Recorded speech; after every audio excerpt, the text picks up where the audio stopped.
मोदी जी हैं तो ये स्पष्ट हम सबको देखने को मिलता है।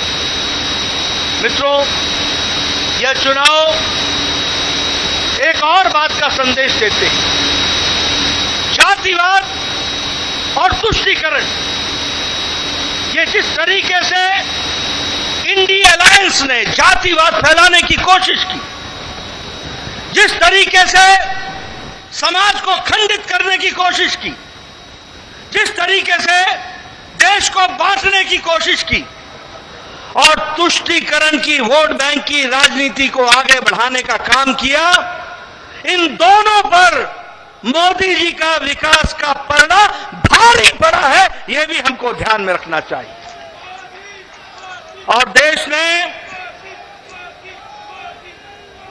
ने विकास को आगे रख करके इन चुनाव के नतीजों पर मोहर लगाई है। यह भी हमको ध्यान में रखना चाहिए।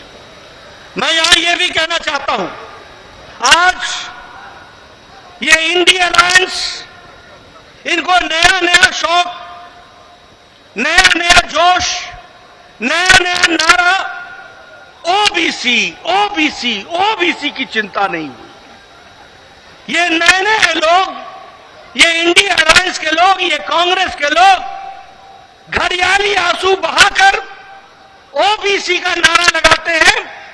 ये भूल जाते हैं कि देश को ओबीसी का प्रधानमंत्री मोदी जी हैं, तो प्रधानमंत्री मोदी जी ओबीसी के प्रधानमंत्री रहे हैं।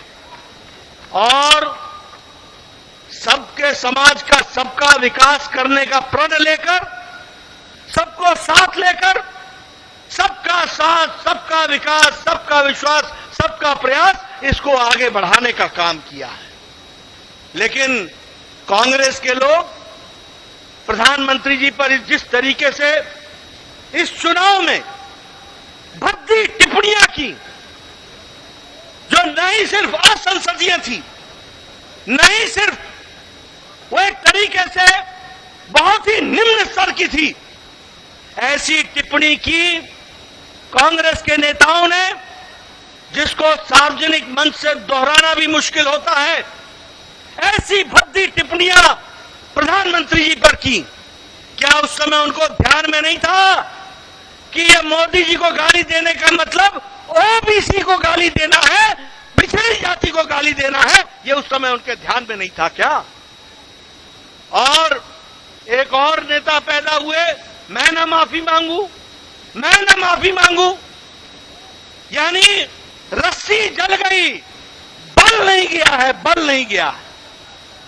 और ये चुनाव के नतीजे ऐसे नेताओं का बल एक बार नहीं, अनेकों बार बल खत्म करते हैं। वो भी हमको ध्यान में रखना चाहिए। मैं प्रधानमंत्री मोदी जी और आपके बीच में, क्योंकि हम सब लोग उनको सुनने के लिए आए, मैं बहुत देर नहीं रहना चाहता, लेकिन यहां पर इस मंच से भारतीय जनता पार्टी के अध्यक्ष के रूप में मैं भारत की जनता, राजस्थान की जनता, मध्य प्रदेश की जनता, तेलंगाना की जनता, छत्तीसगढ़ की जनता को बहुत बहुत धन्यवाद देता हूं। उनके आशीर्वाद के लिए, उनके समर्पण के लिए बहुत बहुत धन्यवाद देता हूं।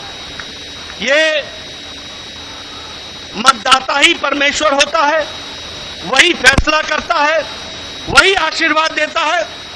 और कोटि कोटि उनको धन्यवाद, जिन्होंने बड़ी संख्या में आदरणीय प्रधानमंत्री जी के नेतृत्व को आशीर्वाद देकर के ये सफलता दिलाई है।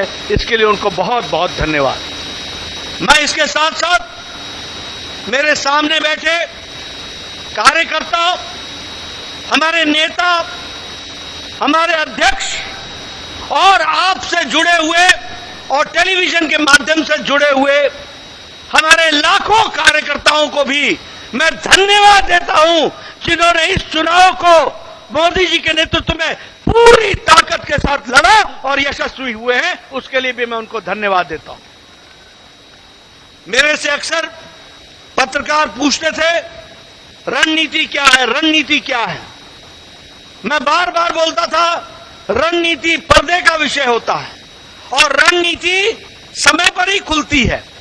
मेरे कार्यकर्ताओं ने इस रणनीति को जो बारीकियां संगठन ने बताई थी उनको बखूबी धरती पर उतारा है और हमारे कार्यकर्ताओं ने दिन रात जमीन पर जाकर मेहनत की और जो वातावरण बना उस वातावरण को वोट में बदलने में उन्होंने बहुत बड़ा योगदान किया है।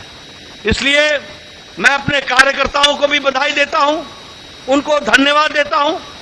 चुनाव के नतीजों ने स्पष्ट कर दिया है कि समाज के किसी एक इलाके का हमको वोट नहीं मिला, समाज के किसी एक वर्ग का वोट नहीं मिला, समाज के किसी एक जाति का वोट नहीं मिला। हमें मोदी जी के नेतृत्व में सभी जातियों का, सभी वर्गों का और सभी इलाकों का आशीर्वाद मिला। इस बात को भी हमको ध्यान में रखना चाहिए। इसलिए यह जीत सही तरीके से सबका साथ, सबका विकास, सबका विश्वास, सबका प्रयास, इसको आगे बढ़ाने का काम है। मैं अपने कार्यकर्ताओं को पुनः धन्यवाद भी देता हूं, बधाई भी देता हूं। दिन नहीं, हफ्ते नहीं, उन्होंने महीनों अपना घर छोड़ करके पार्टी के लिए बूथ पर जाकर के काम करके इस योजना को आगे बढ़ाया, सफल किया। इसके लिए मैं उनको बधाई देता हूं। मित्रों, मैं जानता हूं आपके साथ साथ मैं भी प्रधानमंत्री जी को सुनने के लिए आतुर हूं। इसलिए आपके और उनके बीच में ज्यादा समय न रहता हुआ पुनः प्रधानमंत्री जी को स्वागत करता हूं, अभिनंदन करता हूं, धन्यवाद देता हूं और मैं निवेदन करता हूं आदरणीय प्रधानमंत्री जी से कि वो हम सब का मार्गदर्शन करें और हमारे को आगे का रास्ता बताएं।